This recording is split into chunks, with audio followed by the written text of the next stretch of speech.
cellphone. Lumilipat ba? Hello?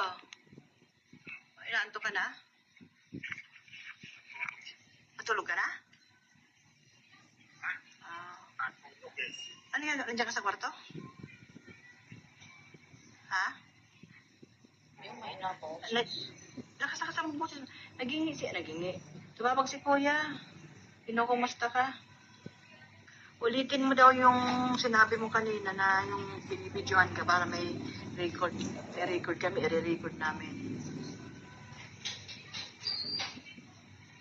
Han. Yung tungkol dun sa affidavit na, sino ba may gawa nun? Ikaw o sila? Sila. Ina-record na wala. Sabi-sabihin? O, sabihin mo ko lang ano nangyari doon para may record namin. Yun nga. Binidyoan ako ng nakaraang araw. Tapos binasa ko yung statement na may mga sinigit sila na hindi naman totoo. Na idinidiin nila si Marcolita pati si Defensor. Na sinabi nila doon sa statement na pinangakuan ako ng pera, babayaran ako. At sinabi pa doon na hindi masaya. Wala akong alam doon sa delivery doon sa bahay ni Romartes. Yun lang ang nakalagay doon na ayaw ko dapat pirmahan. At hindi naman ako gumawa ng statement na yun. Sila naman. Yun lang ang pinirmahan mo.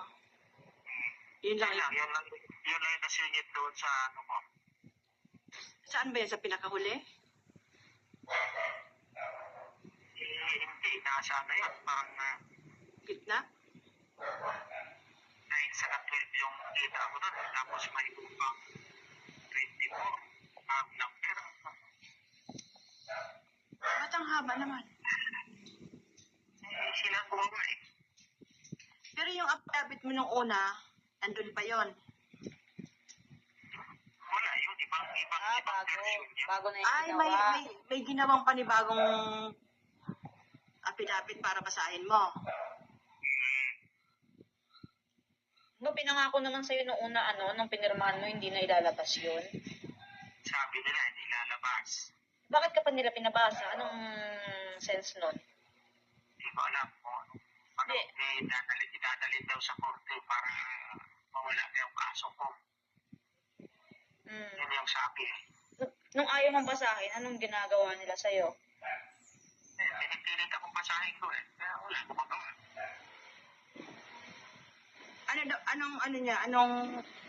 Anong kapalit ng pag hindi mo binasa? Para daw manahimik na kayo. Wala nang maggugulo dyan sa inyo. Wala naman ang gugulo sa amin, Han, Kaya nga. sa totoo lang, Han, wala nang gugulo sa amin. Sila lang ang gugulo sa amin. Sila ang gumagawa ng ng paraan para manggulo. Sila nananakot sa amin eh. Kaya sabi ko sa'yo pag nakaraan. Gusto ko nang gulo-gulo na yung utak ko eh. Hindi na ako makatulog-tulog. Mag-ano ka muna, bago ka matulog, minom ka muna maligang na tubig. Para ma-relax yung muscle mo. Anak. Pag sinabihan ka na palabasin ka dyan, mag-text ka sa akin ha.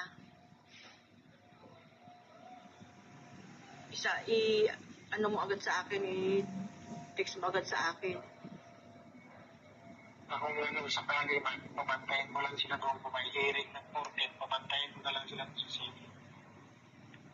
Mabantay talaga sila doon. May isa sa loob, may isa sa labas. Tatlo yan, tatlo daw. Kasi pag pinalabas ka, may contact na kami doon sa loob.